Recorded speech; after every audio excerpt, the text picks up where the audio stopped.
지난주 정부가 발표한 이 검경 수사권 조정안에 대해서 이 더불어민주당 표창원 의원과 이야기를 나눴는데요. 정부안이 국회를 통과하려면 이 야당의 입장도 굉장히 중요합니다. 민주평화당 김경진 의원 연결돼 있습니다. 관련 이야기 들어보겠습니다. 안녕하세요, 의원님. 예, 김경진 의원입니다. 네, 의원님께서는 이번 정부 이 검경 수사권 조정안에 대해서 어떤 생각이십니까? 예, 참고로 좀 전제를 깔고 말씀드려야겠는데요. 네.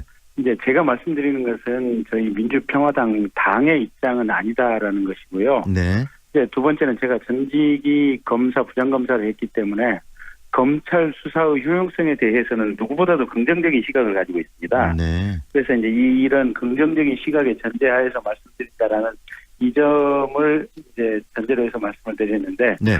어쨌든 이번에 나오는 이제 수사권 조정안은 사실은 큰 틀에서 보면 잘못된 것이다. 그리고 기존의 시스템을 약간 보완하는 정도에서 그쳤어야지 지금처럼 이게 뭐랄까 빈대 잡다가 초과삼간 다 태우는 이런 형태의 네. 개정안은 잘못된 것이다라는 시각을 가지고 있습니다. 바로 그 잘못된 것이다라고 보는 그 근본적인 이유가 지금 궁금해지거든요. 한번 이야기를 해 주시죠, 의원님.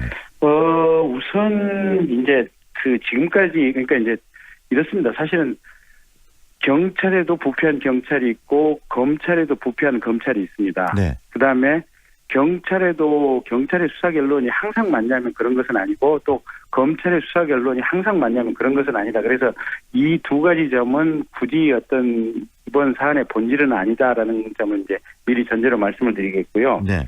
어쨌든 지금까지는 경찰에서 수사를 1차 수사를 해오면 검찰이 2차로 이걸 재검토하고 보완해서 문제점이 있으면 보완 수사 지시를 하고 그렇게 해서 가장 어떤 진실에 근접한 것을 다층적인 검토와 수사를 통해서 해왔다라고 하는 것이 지금까지 현재의 수사 체계의 핵심입니다. 네.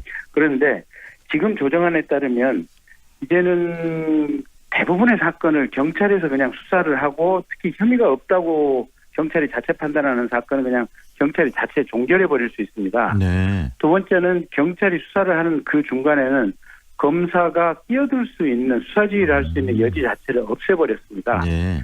그러면 무슨 문제가 생기냐면 경찰이 자체 판단을 해서 수사를 종결을 한다고 했을 때 이게 잘못돼도 사실은 이거를 제대로 수정할 수 있는 기회가 안 생긴다는 겁니다. 네. 의원님 지금 네. 보충 수사나 이런 부분들에 대해서 검찰이 보충 수사를 요구할 수 있는 지금 상황인데 그게 아니라 네. 자체적으로 경찰에서 종결된 사건에 대해서는 검찰이 보충 수사나 이런 걸 요구할 수 없는 그런 그 맹점이 있다는 말씀이신가요?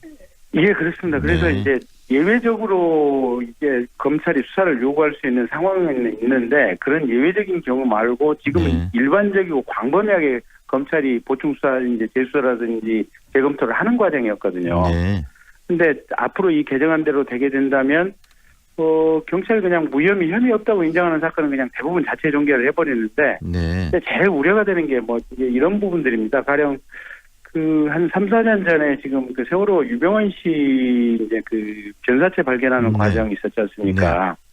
그때 경찰은 그 시신을 발견하고 나서도 이게 거지가 그냥 이렇게 돌아다니다 죽은 것에 불과하다라고 이게 내사 이제 행여병사자로서 그냥 행정 처리하겠다 이런 의견을 검찰에게 올렸는데 네네.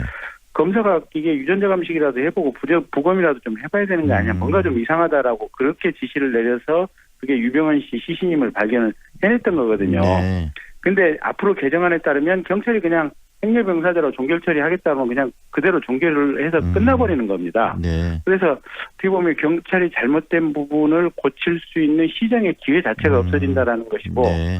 이제 가령 특히 제일 우려되는 것이 이제 가령 재벌가 아들이 어디 가서 폭행을 행사했다 또는 네네네. 재벌가 누가 이제 마약을 흡입했다 이랬을 경우에 네. 뭔가 잘못된 방식으로 피해자나 목격자들을 매수하고 이분들로 하여금 경찰에서 제대로 진술을 하지 못하게 했을 때 네. 그냥 그 사건이 그냥 묻혀져 가는데 지금은 검찰에 의해서 한 번 더 재검토할 수 있는 기회가 생기니까 네. 그런 부분의 어떤 오류 가능성 그리고 진실을 발견할 수 있는 가능성이 조금 더 네. 높은데 개정안에 따르면 그런 부분이 이제 앞으로 사라지게 돼서 사실은 우려가 좀 상당히 많이 되는 대목입니다. 1차 사건 종결권을 경찰이 갖고 있어서 거기서 모든 사건들이 종결되면서 검찰로 넘어오지 못할 그런 사건들이 많아지면 진실을 밝히는 데 좀 문제가 있을 수 있다라는 우려가 있다는 말씀으로 일단 이해가 되는데요. 네. 네. 그리고 그런 입법 과정에서 일단 정부안이기 때문에 여러 가지 뭐 우리 의원님의 입장이랄지 다양한 입장들이 또 반영이 돼서 또 고쳐지고 많이 개정도 될 것 같은데 입법 과정의 논의는 지금 적극적으로 참여할 의사가 야당들은 있으신 거죠? 어떻습니까? 이게 당연히 국가의 수사에 관한 이제 근간이 바뀌는 문제이기 때문에 네. 이제 저희들도 당내에서 지금 이 문제를 논의할 태스크포스를 가지고 무엇이 과연 최적이 아닌가라는 의견 교환을 이제 여러 차례 지금 하고 있는 이런 상황들이고요. 네. 앞으로 이게 이제 사개특위에서 할지 아니면 법사위에서 할지 모르겠지만 어떤 식으로인지 야당이 적극적으로 좀 참여를 할 생각입니다. 근데 네. 가장 본질은 지금까지 수사의 가장 문제는 정치 권력이 정치적인 사건에 대해서 현 정권에 관련된 사건을 축소 수사나 은폐 수사를 하도록 한 거고 네. 현 정권에 반대되는 세력에 대해서는 과장 확대 수사를 하도록 하는 이런 부분이 제일 문제였거든요. 네. 근데 이제 그게 결국은 경찰도 그렇고 검찰도 그렇고 모든 인사권이 청와대에 의해서 이제 행사되다 보니까 네. 결국 현재의 정치 권력을 수사기관이 눈치를 안 볼 방법이 없습니다. 그래서 네네. 이런 부분을 어떻게 현명하게 해결을 할 것이냐 이게 네. 사실은 이 이제 법 개정 논의하는 과정에서 가장 핵심이 될 것 같습니다. 네.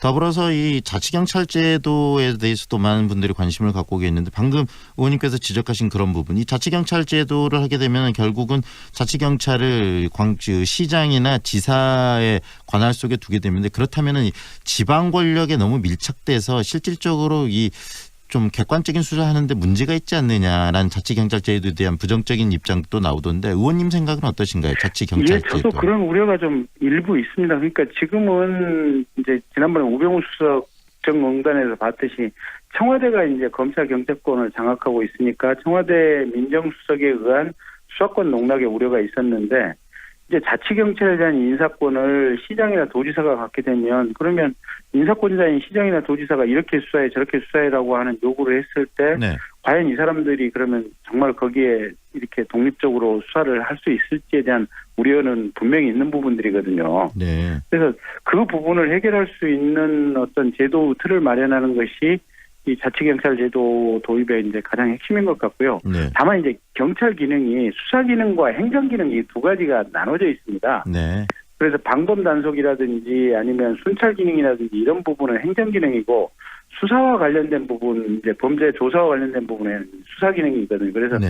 행정 경찰 기능은 100% 자치 경찰로 귀속을 해도 아무런 문제가 없고요. 네. 다만 이 수사와 관련된 부분에 한정해서 자치 경찰에게 수사권을 주느냐 문제는 여전히 이 그러니까 청와대가 이 농락했던 거하고 똑같은 문제의 구조 가능성은 상존한다. 네. 저희는 이렇게 보고 있습니다. 결국 이번에 이 검경의 수사권 조정도 이 검찰 개혁 또 경찰 개혁 즉 사정 당국들을 좀 개혁하자는 국민들의 열망이 반영된 지금 그 결과에서 나온 이야기인데요. 앞으로 이 네. 검찰 그리고 경찰의 개혁 방향을 어떤 식으로 이끌어가는 게 좋겠다고 생각하시는지 의원님 생각 마지막으로 좀 정리해 주시죠. 저는 큰 틀에서는 지금 현재의 제도를 유지하는 게 맞고요. 다만 검찰 내부의 부패, 그러니까 뇌물을 받은 검사라든지 뭔가 나쁜 짓을 한 검사나 검찰 직원들과 관련해서 지금까지 어떤 수사가 제도적으로 조금 허점이 있었습니다. 그래서 네. 이런 검찰 내부 비리를 수사하기 위한 공수처를 만들어서 이 공수처에서 검찰에 대한 감시와 견제 기능을 제대로 하고 특히 경찰이 검찰을 수사하는 경우에는 이 공수처 검사의 수사 지휘를 받도록 한다면 네. 검찰 내부의 부정부패 문제는 해결할 수 있다.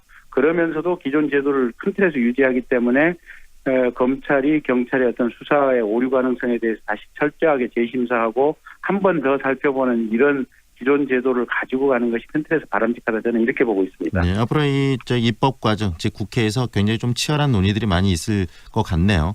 예, 그렇습니다. 네, 오늘 말씀 잘 들었습니다. 고맙습니다. 고맙습니다. 지금까지 민주평화당 김경진 의원과 함께했습니다.